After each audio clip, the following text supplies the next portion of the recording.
ឡើងលើឡានសន្និដ្ឋានថាឈ្នះឡើងដល់ឡានដៃប្រណងបងព្រាថ្ងៃទៅច្បាំងអត់បានប្រាប់អ្នកផ្ទះខ្លាចលោកបារម្ភមកបាយមានបញ្ហាកាពះ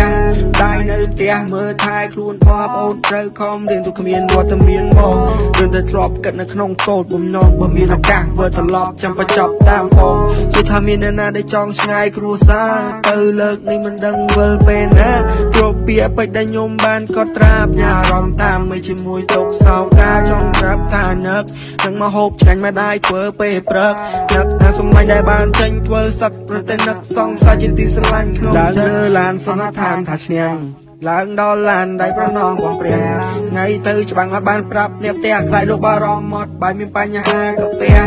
តែនៅផ្ទះមើលថែខ្លួនផងប្អូនត្រូវខំរៀនទុកគ្មានវត្តមានមកទើបតែធ្លាប់គិតនៅក្នុងកោតបំណងបើមានឱកាសធ្វើត្រឡប់ចាំបញ្ចប់តាមផងជឿថាមានអ្នកណាដែលចង់ឆ្ងាយគ្រួសារទៅលើកនេះមិនដឹងវិលពេលណាគ្រប់ពាក្យពេចន៍ដែលខ្ញុំបានកត់ត្រាផ្ញើអារម្មណ៍តាមមួយជាមួយទុកសោការចង់ប្រាប់ថានឹកនឹងមកហូបឆ្ងាញ់ម្ដាយធ្វើពេលព្រឹកនឹកថាសម្លាញ់ដែលបានចេញធ្វើសឹកប្រតែនឹកសង្សារជាទីស្រឡាញ់ឡើងលើឡានសន្និដ្ឋានថាឈ្នះឡើងដល់ឡានដៃប្រណងបងព្រា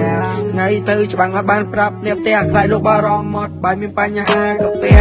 តែនៅផ្ទះមើលថែខ្លួនផងប្អូនត្រូវខំរៀនទុកគ្មានវត្តមានមកទើបតែធ្លាប់គិតនៅក្នុងកោតបំណងបើមានឱកាសធ្វើត្រឡប់ចាំបញ្ចប់តាមផងជឿថាមានអ្នកណាដែលចង់ឆ្ងាយគ្រួសារទៅលើកនេះមិនដឹងវិលពេលណាគ្រប់ពាក្យពេចន៍ដែលខ្ញុំបានកត់ត្រាផ្ញើអារម្មណ៍តាមមួយជាមួយទុកសោការចង់ប្រាប់ថានឹកនឹងមកហូបឆ្ងាញ់ម្ដាយធ្វើពេលព្រឹកនឹកថាសម្លាញ់ដែលបានចេញធ្វើសឹកប្រតែនឹកសង្សារជាទីស្រឡាញ់ឡើងលើឡានសន្និដ្ឋានថាឈ្នះឡើងដល់ឡានដៃប្រណងបងព្រាថ្ងៃទៅច្បាំងអត់បានប្រាប់អ្នកផ្ទះខ្លាចលោកបារម្ភមកបាយមានបញ្ហាកាពះតែនៅផ្ទះមើលថែខ្លួនផងប្អូនត្រូវខំរៀនទុកគ្មានវត្តមានមកទើបតែធ្លាប់គិតនៅក្នុងកោតបំណងបើមានឱកាសធ្វើត្រឡប់ចាំបញ្ចប់តាមផងជឿថាមានអ្នកណាដែលចង់ឆ្ងាយគ្រួសារទៅលើកនេះមិនដឹងវិលពេលណាគ្រប់ពាក្យពេចន៍ដែលខ្ញុំបានកត់ត្រាផ្ញើអារម្មណ៍តាមមួយជាមួយទុកសោការចង់ប្រាប់ថានឹកនឹងមកហូបឆ្ងាញ់ម្ដាយធ្វើពេលព្រឹកនឹកថាសម្លាញ់ដែលបានចេញធ្វើសឹកប្រតែនឹកសង្សារជាទីស្រឡាញ់ឡើងលើឡានសន្និដ្ឋានថាឈ្នះឡើងដល់ឡានដៃប្រណងបងព្រាថ្ងៃទៅច្បាំងអត់បានប្រាប់អ្នកផ្ទះខ្លាចលោកបារម្ភមកបាយមានបញ្ហាកាពះ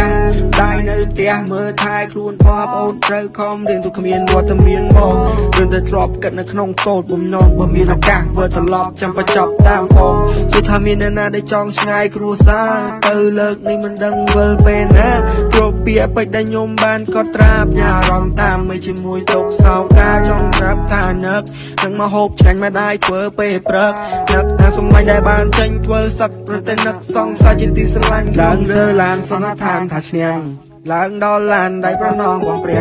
ថ្ងៃទៅច្បាំងអត់បានប្រាប់អ្នកផ្ទះខ្លាចលោកបារម្ភមកបាយមានបញ្ហាកាពះតែនៅផ្ទះមើលថែខ្លួនផងប្អូនត្រូវខំរៀនទុកគ្មានវត្តមានមកទើបតែធ្លាប់គិតនៅក្នុងកោតបំណងបើមានឱកាសធ្វើត្រឡប់ចាំបញ្ចប់តាមផងជឿថាមានអ្នកណាដែលចង់ឆ្ងាយគ្រួសារទៅលើកនេះមិនដឹងវិលពេលណាគ្រប់ពាក្យពេចន៍ដែលខ្ញុំបានកត់ត្រាផ្ញើអារម្មណ៍តាមមួយជាមួយទុកសោការចង់ប្រាប់ថានឹកនឹងមកហូបឆ្ងាញ់ម្ដាយធ្វើពេលព្រឹកនឹកថាសម្លាញ់ដែលបានចេញធ្វើសឹកប្រតែនឹកសង្សារជាទីស្រឡាញ់ក្នុងចិត្ត